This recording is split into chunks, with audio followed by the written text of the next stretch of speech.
찬송하시겠습니다. 찬송가 278장입니다.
마태복음 26장 57절에서 75절 말씀입니다. 마태복음 26장 57절에서 75절 말씀. 예수를 잡은 자들이 그를 끌고 대제사장 가야바에게로 가니 거기 서기관과 장로들이 모여 있더라. 베드로가 멀찍이 예수를 따라 대제사장 집 뜰에까지 가서 그 결말을 보려고 안에 들어가 하인들과 함께 앉아 있더라. 대제사장들과 온 공회가 예수를 죽이려고 그를 칠 거짓 증거를 찾으매 거짓 증인이 많이 왔으나 얻지 못하더니 후에 두 사람이 와서 이르되 이 사람의 말이 내가 하나님의 성전을 헐고 사흘 동안에 지을 수 있다 하더라 하니 대제사장이 이르러서 예수께 묻되 아무 대답도 없느냐 이 사람들이 너를 치는 증거가 어떠하냐 하되 예수께서 침묵하시거늘 대제사장이 이르되 내가 너로 살아계신 하나님께 맹세하기 하노니 내가 하나님의 아들 그리스도인지 우리에게 말하라. 예수께서 이르시되 내가 알느니라 그러나 내가 너희에게 이르노니 이후에 인자가 권능의 우편에 앉아 있는 것과 하늘 구름을 타고 오는 것을 너희가 보리라 하시니 이에 대제사장이 자기 옷을 찢으며 이르되 그가 신성 모독하는 말을 하였으니 어찌 더 증인을 요구하리요. 보라 너희가 지금 이 신성 모독하는 말을 들었도다. 너희 생각은 어떠하냐 대답하리로되 그는 사형에 해당하니라고 이에 예수의 얼굴에 침 뱉으며 주먹으로 치고 어떤 사람은 손바닥으로 때리며 이르되 그리스도야 우리에게 선지자 노릇을 하라 너를 친 자가 누구냐 하더라. 베드로가 바깥 뜰에 앉았더니 한 요정이 나와 이르되 너도 갈릴리 사람 예수와 함께 있었도다 하거늘 베드로가 모든 사람 앞에서 부인하여 이르되 나는 내가 무슨 말을 하는지 알지 못하노라. 앞문까지 나아가니 다른 요정이 그를 보고 거기 있는 사람들에게 말하되 이 사람은 나사렛 예수와 함께 있었도다 하매 베드로가 맹세하고 또 부인하여 이르되 나는 그 사람을 알지 못하노라 하더라. 조금 후에 곁에 섰던 사람들이 나와 베드로에게 이르되 너도 진실로 그 도당이다. 내 말소리가 너를 표명한다 하거늘 그가 저주하며 맹세하여 이르되 나는 그 사람을 알지 못하노라 하니 곧 닭이 울더라. 같이요. 이에 베드로가 예수의 말씀에 다 울기 전에 내가 세 번 나를 부인하리라 하심이 생각나서 밖에 나가서 심히 통곡하리라. 아멘. 할렐루야. 예수님께서는 잡히시기 전에 아니 더 좀 오래 올라가다 보면 가이사랴 빌립보라는 그곳에서부터 예수님께서 이제 앞으로 어떤 일이 일어날 것을 제자들에게 말씀을 하셨는데 붙잡히게 될 것이고 또 큰 어려움을 당하게 될 것이고 더 나아가서는 죽임을 당하게 될 것이다. 그러나 3일 만에 다시 살아나게 될 것이다. 제자들이 3년 동안 따라다니면서 처음 그 말을 들었을 때는 믿겨지지가 않는 거예요. 아니 예수님이 가는 곳마다 놀라운 기적들을 행하시고 병자를 고치시고 또는 배고픈 사람들이 많이 있을 때 기도하시면서 기적 오병이의 기적을 일으키기도 하고 심지어는 물 위를 걸어가시기도 하고 또 나가서는 죽은 자를 살리시기도 하고 그런 능력을 가지고 있는 분이 어떻게 붙잡히시고 어떻게 고난을 당하시고 어떻게 죽임을 당하실까 의아하기도 하고 또 평소에 안 하던 말씀을 하셨는데 그런데 한 번 그런 것이 아니고 또 얼마 시간이 지나서 똑같은 말씀을 또 하시고 그때는 이제 제자들이 더 깊이 생각을 했겠죠. 그런데 아무리 생각해 봐도 예수님은 이제 그런 고난을 받으실 분이 아니고 조금만 지나면 추앙을 받아서 백성들로부터 사람들로부터 추앙을 받아서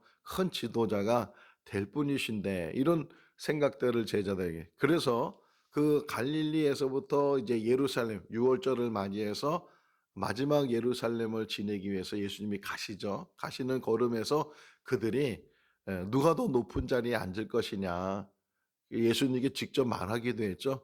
우리를 좌편에 우편에 앉게 해달라고 그런 말을 제자들도 하고 그 말을 들은 다른 제자들이 또 시기하고 분을 내고 그런 모습들을 보면 아직도 주님께서 왜 그런 말씀을 하셨는지 예루살렘에 들어가시고 마지막 이제 유월절 식사를 하시면서 또 그런 말씀을 하셨을 때 이제 베드로가 말하기를 그런 일은 절대로 일어나지 않는다고 우리가 있는데 아니 내가 있는데 혹이나 다른 제자는 다 도망갈지라도 저는 주님을 지키겠습니다. 제가 죽을지언정 주님을 떠나지 않겠습니다. 그렇게 큰 소리를 치면서 베드로가 자신만만하게 예수님을 지키겠다고 그때 예수님께서 말씀하시죠. 닭 울기 전에 네가 나를 3번 부인하게 될 것이다. 오늘 이제 본문이 그 내용을 우리에게 보여주고 있어요. 정말 예수님 말씀대로 그가 3번씩이나 예수님을 모른다고 심지어는 저주하면서 모른다고 그렇게 말을 할 때 닭이 울었다 하는 것을 이제 보여주고 있는데 오늘 새벽에 일어나서 그러면 베드로가 3번 부인했기 때문에 닭이 울고 또 닭이 울기 때문에 그가 밖에 나가서 통곡을 했다고 하는데 3번 부인하지 않고 2번 부인하면 좀 어떤가? 아니 1번 부인하면 좀 어떤가? 꼭 3번 부인했기 때문에 그가 잘못을 한 것이고 2번 부인하면 좀 덜 잘못한 것이고 1번 부인하면은 아주 잘못한 것이라기보다는 뭐 이렇게 혹이나 우리가 생각할 수도 있는데 3번 부인한다는 것 분명히 주님께서 미리 말씀해 주신 일이지만 또 그런 대로 그 사실대로 이루어진 일이지만 3번 부인했기 때문에 베드로가 잘못한 것이 아니고 오히려 1번 부인한 것이 베드로가 잘못한 일이 될 수 있다. 가룟 유다가 몇 번 예수님 팔았어요? 1번 팔았어요. 3번 판 게 아니고 1번 팔았다니까요. 지금은 이제 그런 일이 없겠지만 저는 뭐 사회생활을 잘 안 해서 직장 생활 같은 게 어떤 일인지 잘 모르지만 뭐 들은 얘기로 보면 예전에는 이제 사회생활, 직장 생활 한다는 것이 얼마나 힘든가. 그중에 하나가 회식하는 거라 그러더라고요, 회식. 뭐 먹는 게 뭐가 이게 어려우냐. 믿는 사람들은 참 어려운 부분이 회식하는 일인데 회식하면 꼭 식사만 하는 것이 아니고 술을 먹게 되잖아요. 술을 먹고 뭐 2 차는 뭐 노래방 가고 뭐 하고 이제 그런다고 하는데 술을 먹으면 자기들만 마시면 되는데 굳이 술 안 먹는 사람들한테 계속 술 한잔 하라고 술 한잔 하라고 지금은 그런 게 없을 것 같아요. 지금 시대가 많이 바뀌어서. 근데 옛날에는 그렇게 상사라고 해서 더 자기보다 자기가 더 높은 사람이라고 해서 자꾸만 예 뭐라 그래요? 딱 한 잔만 하라고. 이거 딱 한 잔만 하면 다시는 내가 먹으라는 소리 안 할 테니까 딱 한 잔만 하라고. 그러면 그 말에 혹이나 넘어가는 사람이 있어요. "그래 이거 딱 한 잔만 그냥 눈 감고 딱 한 잔만 먹고 그리고서 다음에는 인제 안 먹으면 되지." 그래서 뭐 자꾸만 그렇게 권하니까 또 사회생활하고 직장생활 하려면 또 상사 눈치 봐야 되고 그래서 딱 한 잔 했어요. 자 그다음부터는 상사 말이 바뀌어요. "전에도 마셨는데." 이러면 이제 거기에 이제 예 "너 전에도 안 마셨는데 지금 안 마신다 그래?" 막 이래 가지고서 시험 들게 하는 그런 일들 딱 한 잔. 그게 이게 베드로가 부인하게 되는 3번씩이나 부인하게 되는 이유라는 거예요. 그러니까 첫 번째 부인하지 않았다면 두 번째는 더 안 했을 거고 세 번째는 안 했을 텐데 첫 번째 얼떨결에 어떤 면은 얼떨결에였을 거예요. 계집종이 갑자기 "너도 그 갈릴리 사람하고 똑같은 사람이다. 그 사람하고 같이 있었다." 이렇게 말했을 때 베드로가 뭐 아니라고 말을 안 했더라도 그냥 말을 안 하고 예수님 보세요. 이따가 인제 좀 다시 말씀 묵상하겠지만 예수님은 그렇게 많은 모함을 당하고 시비를 걸고 그래도 말씀을 안 했다는 거예요. 침묵했다는 거예요. 예. 근데 지금 이 베드로는 그냥 어쨌든 사람이 하는 게 본능이라는 게 자기 보호 본능이 있잖아요. 그러니까 그 얼떨결에 자기 보호 본능이 발동이 하게 되니까 나는 모르는 사람이라고 그 한 번이 시작이 되니까 두 번은 더 심지어는요 맹세하면서 모른다고 했다는 거예요. 맹세하면서 모른다는 거 세 번째 이렇게 또 말을 들어 "너도 그 도당이다." 이렇게 했을 때는 저주하면서 모른다고 했다. 그 처음이 첫 번째 한 번째가 참 중요한 일이다. 신앙생활도 마찬가지. 한 번 큰 댐도 혹여나 무너진다면 그냥 큰 문제가 생겨서 무너지는 게 아니고 금이 하나 가는 것이 무너지게 되는.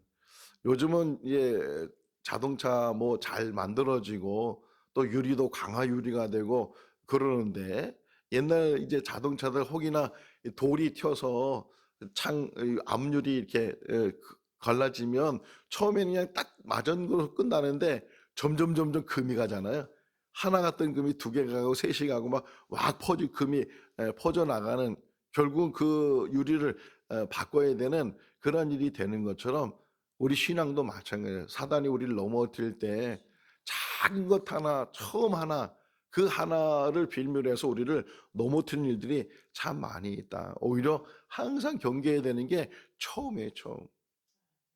말이라는 것, 행동이라는 것, 말도요 하기 쉽잖아요. 행동도 내 마음대로 하는 거니까 내 마음대로 할 수 있다고 생각하는데, 그것이 항상 걸림돌이 되게 되고 넘어짐이 되게 된다. 나이가 들면 들수록 우리가 조심해야 되는 게 뭐냐면 언행이라는 거예요. 언행을 조심해야 되고, 그래서 공자도 말하잖아요. 다른 어떤 그 유교를 만든 그 공자도 말할 때 항상 사람이 살아가면서 미혹을 당하지 말아야 되고, 그리고 이제 50이 넘게 되면 그가 말하는 모든 것들이 진리 안에 있어야 된다는 게, 말에 실수도 없어야 되고 행동에 실수도 없어야 되고 흔들림이 없어야 되고. 그래서 유교 사상 중에 중요한 게 뭐냐면 중용이거든요. 중용. 흔들림이 없어 중심을 잡고서 잘하나 우러나 치우치지 않고, 뭐 좋은 일이 있다고 거기에 휩싸이고 나쁜 일이 있다고 거기에 또 실망하고 넘어지고 그런 것이 아니고, 성경에도 항상 그런 얘기예요. 이제 마태복음 다 끝나면 다음 주에 잠언을 다시 보려 그래. 잠언은 계속 봐야 된다.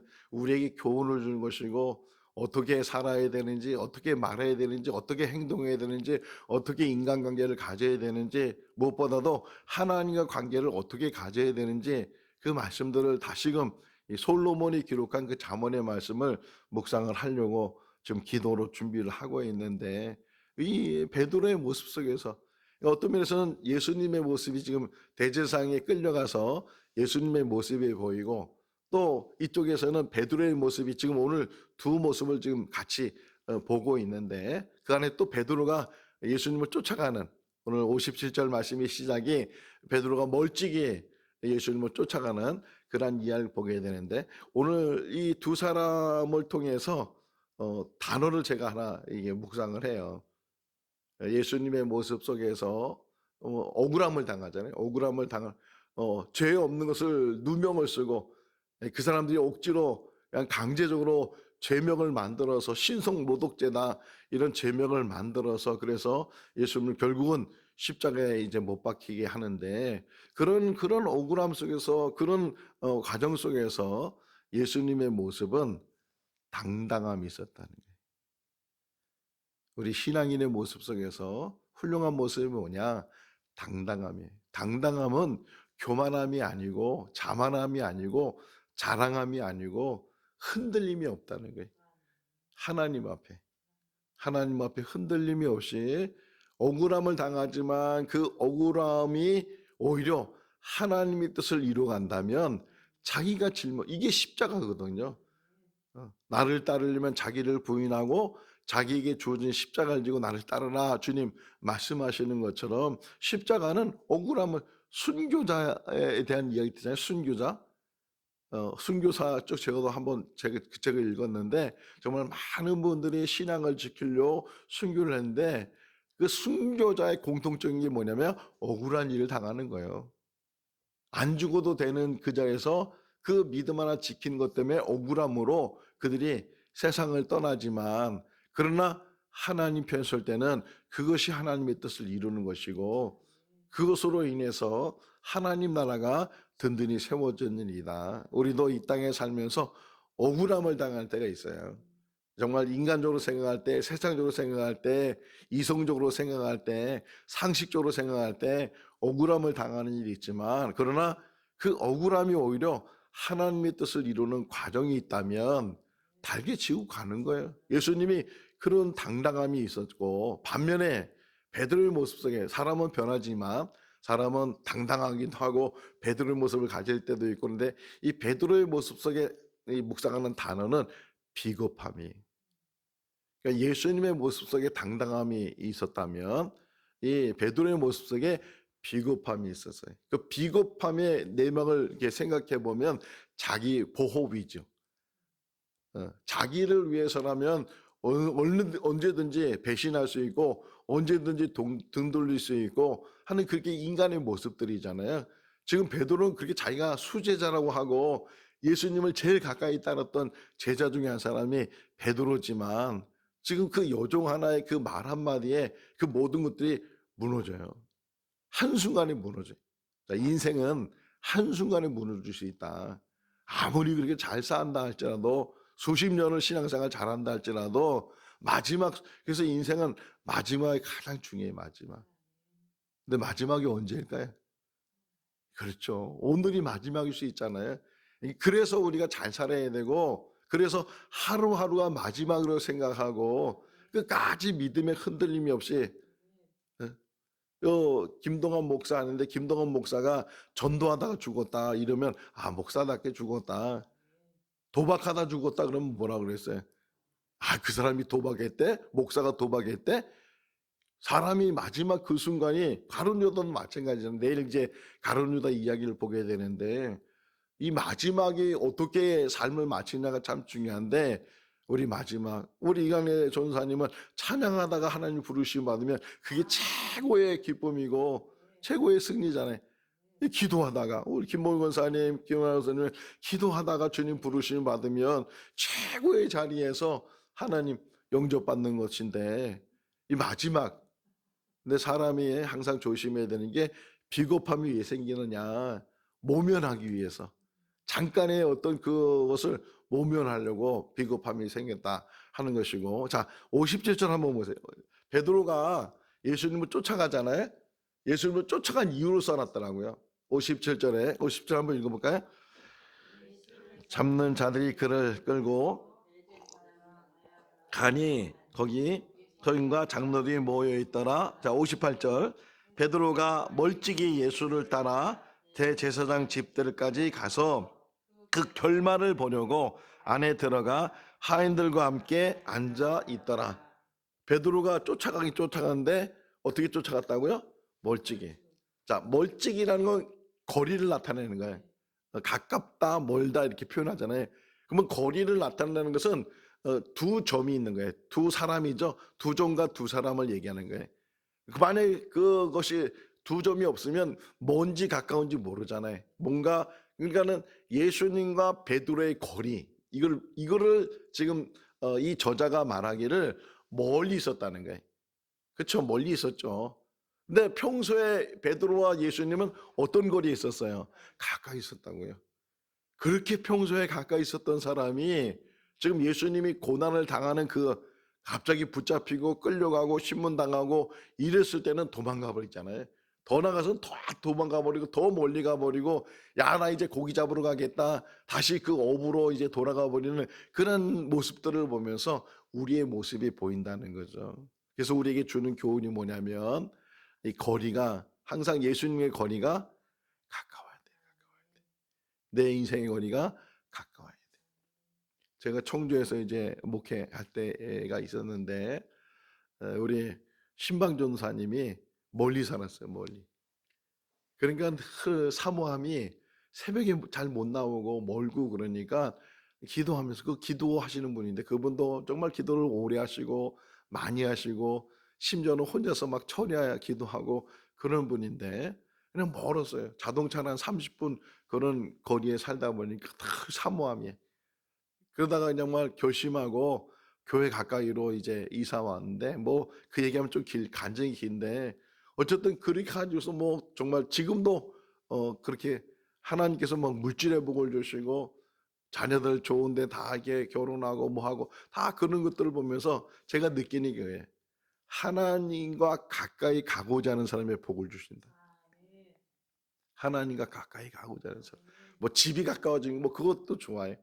뭐 얘기 들어보면 전에 그 명성교회 같은 교회도 그 아파트 그 숲이잖아요. 근데 아파트 비기만 하면 명성교회들이 막 달려들어서 먼저 들어가려고. 왜? 교회 옆에 가고 싶어서. 그 마음의 자세가 얼마나 참 중요한가. 내가 지금 하나님과의 거리가 어떤 거리에 있는지. 그렇게 가까웠던 그 거리가 점점점 멀어지고 점점점점 그럴 때 베드로의 모습이 된다. 자, 근데 그 58절에 그 멀찍이라도 따라간 이유를 지금 이 마태복음 저자가 설명하고 있는데 왜 따라갔다 그래요? 왜 따라갔다 그래요, 여기? 성경에 58절에 보니까 결말을 보려고, 결말을. 자, 요 아침에 새벽에 이 말씀이 눈에 들어왔어요.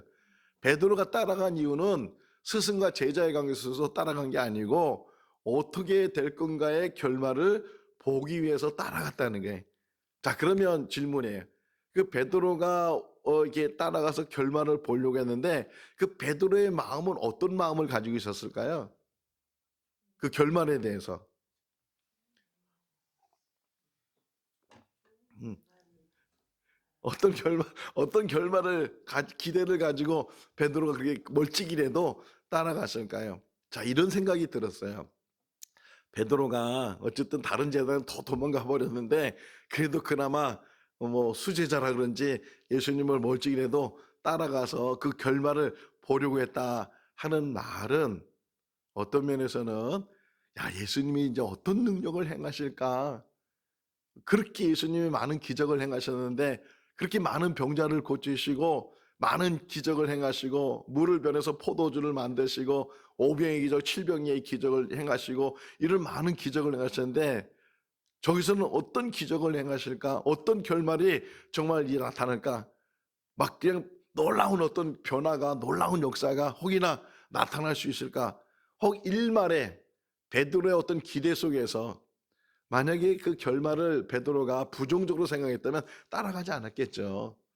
도망갔지. 다른 제자들처럼 도망가 버리고 지금 어떤 상황인지 앞으로 이룰지에 대해서 확실히 불확실한 그런 상황 속에서 지금 베드로는 그래도 한 가닥의 희망을 가지고 소망을 가지고 따라갔는데 그런데 그 결말은 오히려 자기에게 예수님을 3번 부인하게 되는 계기가 됐다는 거예요. 여러분 이게 뭐냐면 예를 들면 사도행전 1장을 보면 이 인간의 어리석음이 그냥 예수님이 십자가에 죽으셨다가 3일 만에 부활하시고 그다음에 40일 동안 이 제자들과 또 예수님을 따르는 사람들과 예루살렘에서 같이 있었다고 표현하고 있잖아요. 사도행전 1장에. 그런데도 사람들이 예수님께 뭐라고 묻냐면 아, 선생님 언제 이 이스라엘이 회복이 됩니까?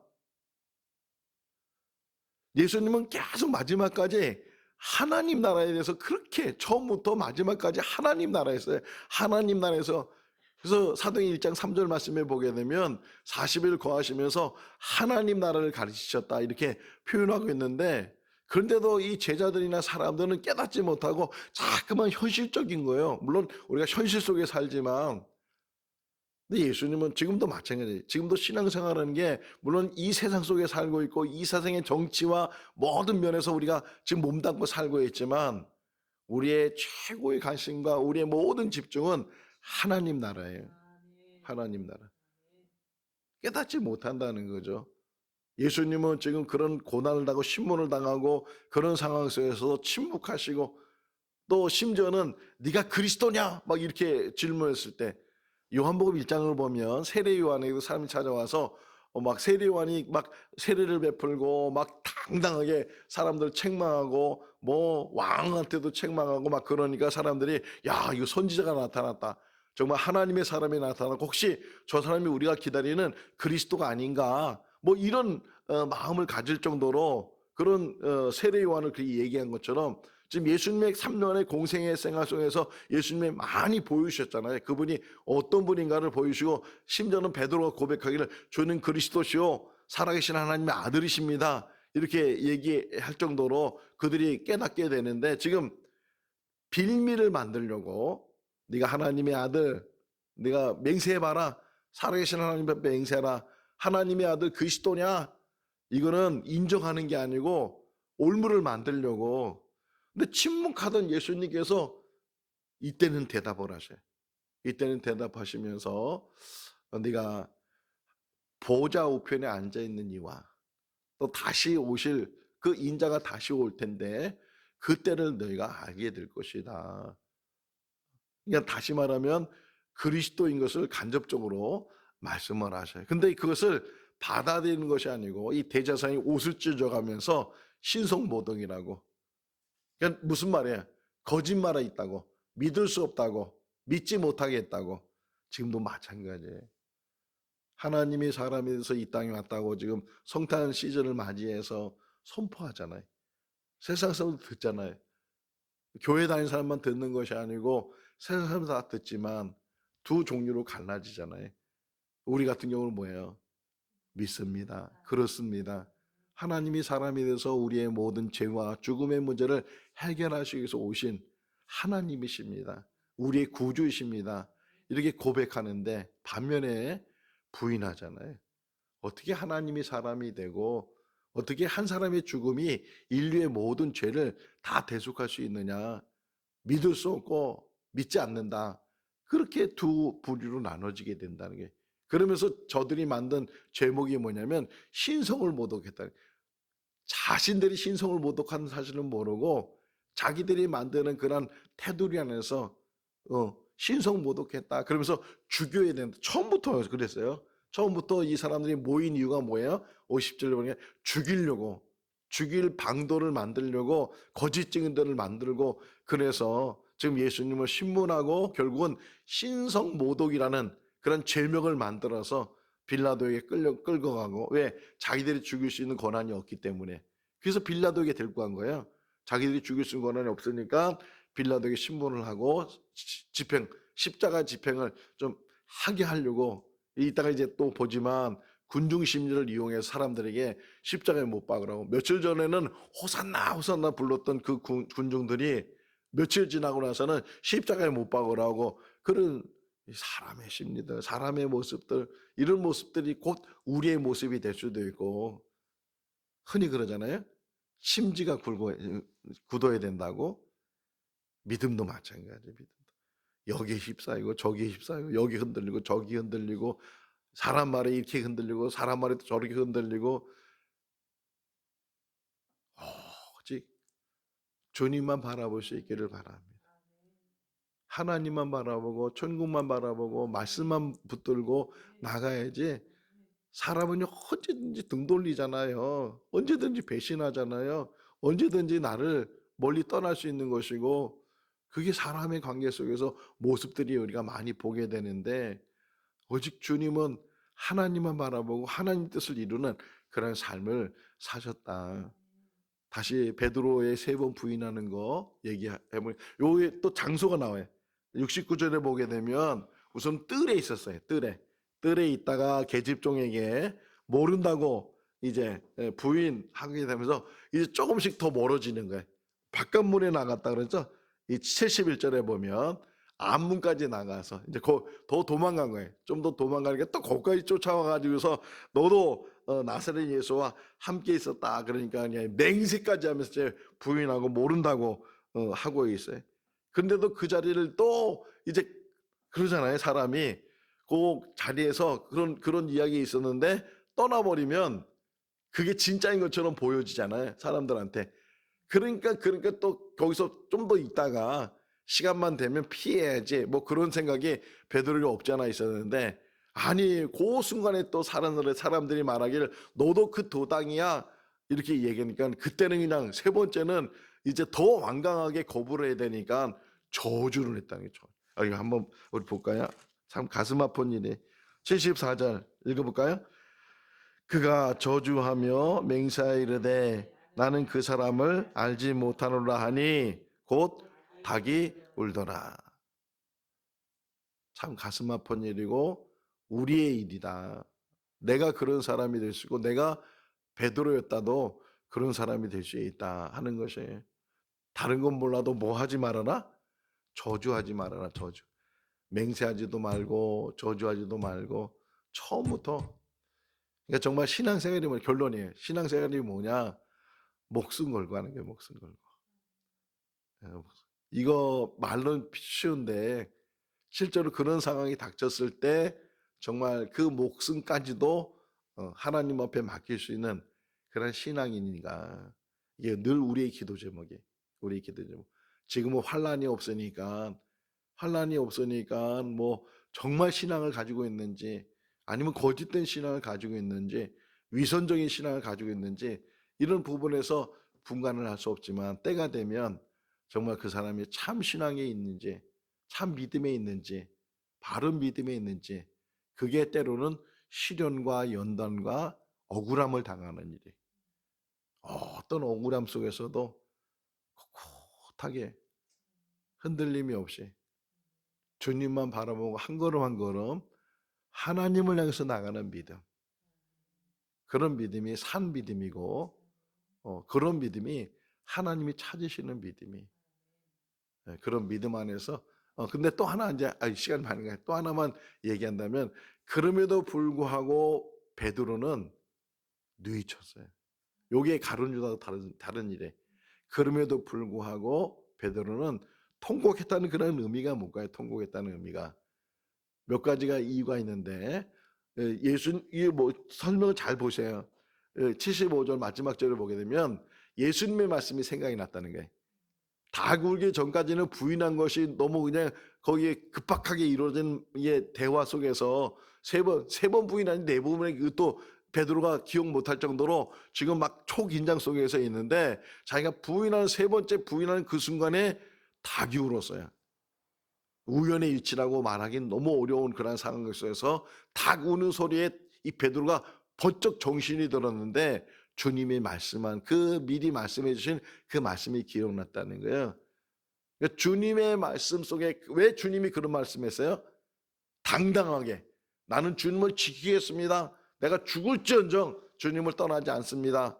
그랬던 베드로에게 너가 나 세 번 부인할 거다, 다 굴기 전에, 그렇게 말씀했는데, 그런 실수와 그런 잘못과 그런 어떤 성격적인 어떤 그런 모습 속에서 베드로가 베드로 될 수 있었던 것은 요 75절에, 베드로가 베드로 될 수 있었던 것은 그래도 그나마 그가 다시금 누이치고 돌이켰다는 게, 돌이켰다. 내일 이제 새벽에 볼 가룟 유다는 누이침까지는 똑같아요. 여기 한번 먼저 보실래요? 예. 그가 베드로가 어떤 사람이었는가 하는 것들을 여기 3절 말씀, 27장 3절 내일 볼 건데 미리 한번 읽어볼까요? 거기만.